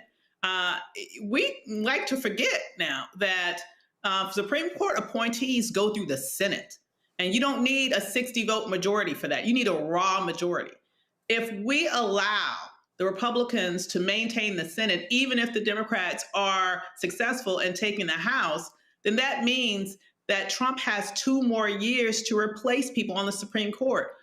It's already been rumored that Clarence Thomas may step down, that Alito may step down, allowing him the opportunity to put 2 40-year-olds in their places, which could be there for an additional 40 years. Wait a minute, Avis, wait a minute. Sonia Sotomayor has diabetes and travels with medical help. That's true. I mean, folk need to pay attention. Absolutely. These will have multi-generational impacts. And so instead of sitting here trying to be cute and say, oh, well, I'm just going to fold my arms up and not vote, understand that you're not only impacting what could happen in your lifetime, you're impacting the negative things that could happen in your children's lifetime, in your children's children's lifetime. Now's the time to man up, to woman up, and be strategic and think about the long game. This is not a plaything right now. This is about our lives. This is about our future. This is about our rights. And if you want to be able to stop that impending disaster that could be even worse than what we're already experiencing with this crazy ass right-wing Supreme Court, then you need to make sure that we are doing everything possible to put into place Democrats in the Senate so that they can control that. And that is critical in terms of making sure that we have Tallarico be successful in breaking the lockhole that Republicans have had in the Senate from Texas. Here's the thing for me, Greg, and I'm just going to use sports as a perfect example. Let's say this is a football game and your offense is trash. Let's just say you're the Baltimore Ravens and you really have Trent Dilfer as your quarterback. He ain't that good, but you got a kick-ass defense. You know what the defense would tell Trent Dilfer? What my Houston, Texas defense told C.J. Stroud, dog, just don't throw no interceptions and make mistakes. We'll take it from here. We don't need 30 points. we'll hold them to 3 or 7. We don't need you to do much. We have to sometimes recognize that playing aggressive defense is also aggressive offense. And so if someone said, I really want to see Jasmine Crockett win, okay, she didn't. Now what do you do? So if you said that I wanted Crockett because of her policies, well, how much do her policies differ from Tallarico? Oh, I'm sorry, who actually is the only person running for the United States Senate who Crockett has already endorsed? It's Tallarico. I need black folks to understand that when we talk about the United States Senate, Greg, you might be a senator from your state, but you literally are deciding public policy for the nation and the world. It's true. And let's take, for example, the senator from Tel Aviv, John Fetterman. He was elected by the voters from Pennsylvania, but he in fact represents B, the international killer in Israel. He is unashamed in that. And when it comes time to retire him permanently from the United States Senate, I hope that the voters in Pennsylvania will dispatch with him fairly quickly. There are only 100 senators in this country, in the United States of America.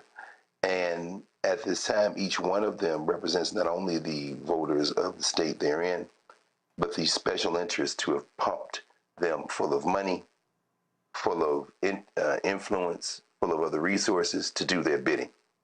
And I think that, it's very interesting, Dr. Avis, reading the report that you all have given to us with NCBCP, looking at the top priorities of black women and how they changed between 2024 and 2026 in terms of number of the people who were polled.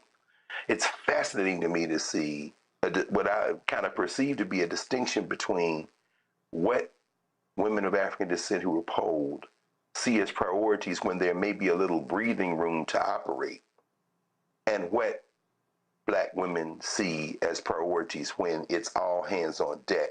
Stop the bleeding. In 2024, this is before Bozo is returned to the office, to see reducing the cost of living, making housing more affordable, creating good paying jobs. Number 4, protecting public education and black history. The 5th, fighting discrimination and systemic racism, then protecting Social Security and Medicare.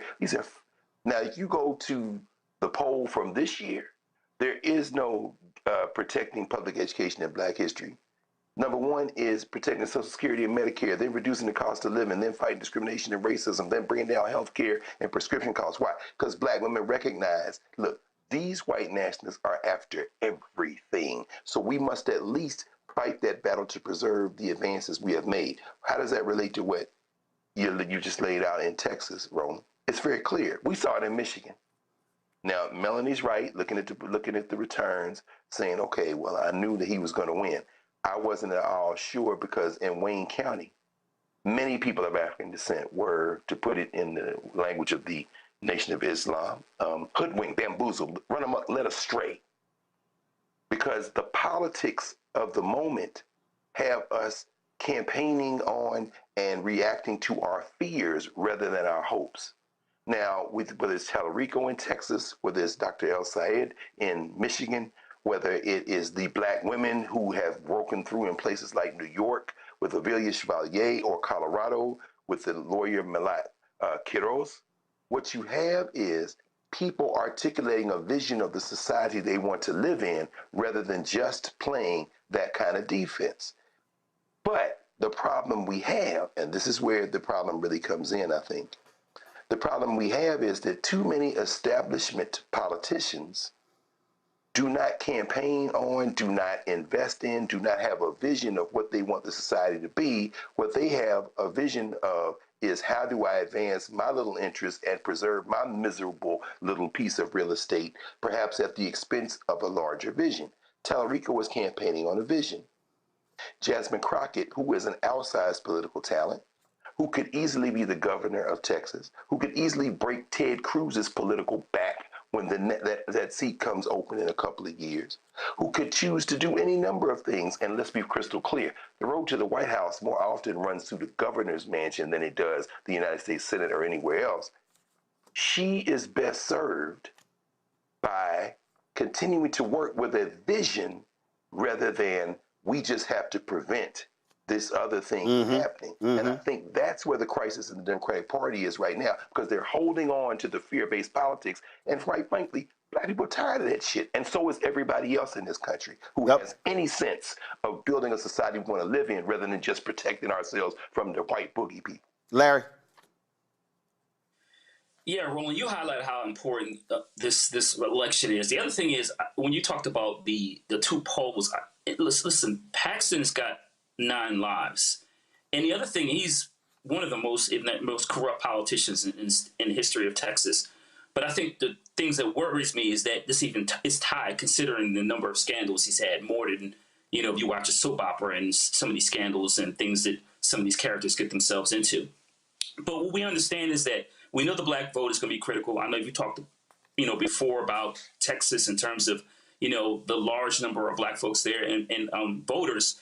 It's not just those Black voters that, we know are committed to voting, but he has to focus on those reluctant Black voters and get those folks out to make sure you have a realistic path to win this important Senate seat. You talked about the U.S. Supreme Court, and we've seen them ravage voting rights and let Trump administration do pretty much whatever they want. And it's important for folks to understand that things could get a lot worse. So my era or someone else, decides to retire or has some other serious health challenge that could make what we're facing even far more difficult as we move in the next 2 years to the next presidential election. So it has to be all hands on deck. The last thing I will say, Roland, as relates to this particular, election, as relates to Senate in Texas, is I have faith in Black folks. It is the other groups we've talked about today on other shows that do not vote in their best interests. So those are the key demographics: Latino voters, and we talked about white voters, not historically voting in their best interest, not only at the national level, but in states like Texas. So once again, I have faith in Black voters, particularly Black women. It's the other folks that don't vote in their best interest. Bottom line is here. Somebody in our chat was asking the question. I can't sweat what the hell Latinos are doing, what the hell white folks are doing. My focus on what Black folks are doing. And my deal is Chadwick needs to win. He needs to be at 85, 88, 90% among Black people. And not just that number, it's also turnout. There are 4.5 million eligible Black people in Texas. If 70% of the eligible Black people vote in Texas, that's 3.1 million votes. Tallarico needs about 5.4 to 5.5 million to win. That means all he has to do is pick up between white people and Latinos another 2.4 to 2.5 million. Let me also remind people, Texas is 61% minority, Latino, Black, Asian American, Native American. Yet 61% of the people who vote are white. That is the difference in Texas. I'm going to move the other stories tomorrow. Greg, you're in Egypt. Tell folks what, and also it's almost 3 a.m. there. We appreciate you staying up late, joining us. People in chat like, man, Dr. Carl don't feel like talking today. I'm like, y'all, he tired. Tell folks what you're doing there. That's all right. Well, we're here with our annual study tour in Kemet, which is one of the names that people of African descent named the ancient Egyptian civilization. You've got about 70, a little over 70 folks here, including a nice contingent of HBCU students. Shout out to students from Howard University, Spelman College, and North Carolina A&T, including my niece is here. So we're having a good time. A lot of viewers. So there are a lot of people who are up right now at 3:01 a.m. in our various rooms here in the Nile Valley watching. A lot of people in the Bring the Fun fan club. So on behalf of everybody who rides with Roland Martin Unfiltered and the Black Star Network, I just want to thank you for continuing this fight. It's a lot of people, man, who are saying hello to you. And tomorrow we're going to Abydos, which is one of the major temples here in the Nile Valley, built by Seti I and finished by his son, Ramses II.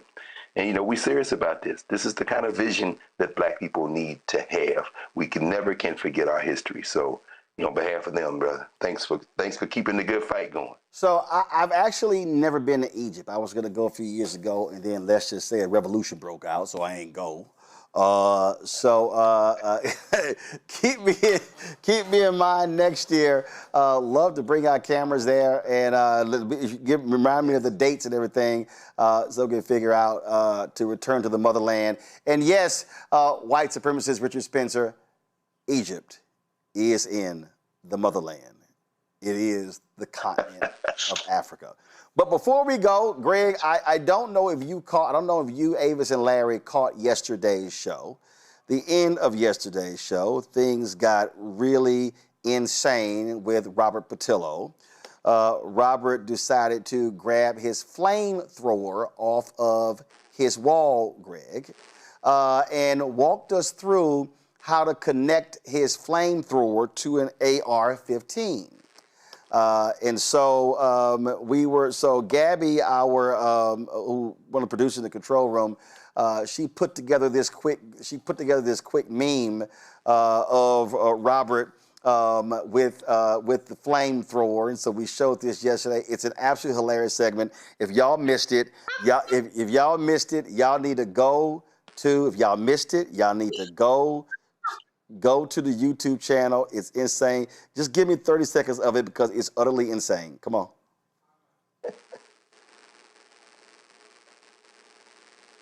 What the flamethrower people? Robert, is that real? Is that real? Of course it's real. It's a flamethrower. It looked like a damn toy. Your ass got a flame. Oh, see, this hooks onto the front of your AR-15. You can actually take this off. Oh my God! And hook that to the front of the rifle, so you can flamethrow directly from the rifle. The revolution will not be televised. But it will be live streamed. Somebody in the chat said, "Is Robert high?" It was insane yesterday. And so at the end of the show, Greg is looking. Greg done woke up. And so at the end of the show, I said we're gonna have to put this on the T-shirt. So I don't know if they have it ready, but by tomorrow, y'all should be able to get this on shopblackstarnetwork.com. Let me zoom in. It says. Roland Martin Unfiltered presents The Flamethrower, starring Robert Patillo. So this will be available on a T-shirt on shopblackstarnetwork.com. It was utterly insane yesterday, Avis. Well, he ready. He ready for the apocalypse. He's ready for any sort of war that people be talking about, all these wars, these race wars people be talking about. He ready for zombies. He ready for anything. I'm like, be prepared for everything. Clearly, if something goes down, I'm going to Robert's house. Larry? Nah, that's serious. Brother with a flamethrower, that's the first time I've seen that. So he did team up with Will Smith or something. Greg, that boy crazy. Yeah, but I tell you, man, sometimes you got to be armed. What did Malcolm X say? I don't know what Ida B. Wells said. She said a Winchester rifle should occupy a place of honor over the hearth of every Negro home. So Robert just channeling that Ida B. Wells spirit, and you got her portrait up there in the studio. So Ida lives. Indeed. All right, Dr. Carr, I appreciate it, Frat. Larry, I appreciate it, Frat. Avis, I appreciate it. Thank you so very much for being on today's show, folks. That is it for us. I appreciate y'all watching us. If y'all on YouTube, y'all should be hitting the like button. Y'all, we should easily be at 1,000 likes. So come on. By the time we end this show, let's be at 1,000 likes. Do me a favor. You want to support the show, join our Bring the Funk fan club. Our goal is to get 20,000 people contributing on average $50 each a year, $4.19 a month, 13 cents a day. Of course, it allows for us to do what we do with all the shows on the network. You want to give via Cash App, use a Stripe QR code. You see it right here. That's also for credit cards as well. Checks and money order, make it payable to Roland Martin Unfiltered, P.O. Box 57196, Washington, D.C., 20037-0196. PayPal's R. Martin Unfiltered, Venmo RM Unfiltered, Zelle, Roland at RolandSMartin.com, Roland at RolandMartinUnfiltered.com. Go download the Black Star Network app, Apple phone, Android phone, Apple TV, Android TV, Roku, Amazon Fire TV, Samsung Smart TV. If you want to get our Roland Martin Unfiltered swag, go to shopblackstarnetwork.com. Our hats, T-shirts, hoodies, wall art, mugs, you name it, all sort of stuff there. Shopblackstarnetwork.com or the QR code in the bottom right-hand corner. Also, folks, if you want to get these products here from our black-owned companies, folks, we got, you name it, our marketplace. We've got golf balls, man. We got candles. We got hair care products, skin care products. We got baking mix, man. We got all sorts of stuff. More than 50 black companies on shopblackstarnetwork.com. So do me a favor, y'all, and go check it out. When you buy products from there, we got black-owned toilet paper and tissue paper. When you buy products from there, you also are supporting this show as well. So shop blackstarnetwork.com. Download the app, fan base. Follow me at Roland S. Martin. Folks, that's it. I'll see y'all tomorrow right here. Yes, I'm representing my high school. The reason, the colors of the show you see right here, my high school, Jack Yates High School, Houston, Texas, Magnet School of Communications. So this was the JY Vote shirt they gave me. So I'm representing JY, the trade in H-Town, Houston, 3rd Ward. That's how we do it. All y'all who went to Worthing and Sterling and Booker T. Washington and all the other little inferior high schools, Willow Ridge, Madison, I'm sorry. Y'all can't be Yates. And plus, the other thing is, why I also love JY, is why I love wearing the old Houston Rockets colors. Because when Moses Malone was there, it was the same red and gold. I'm going to see y'all tomorrow.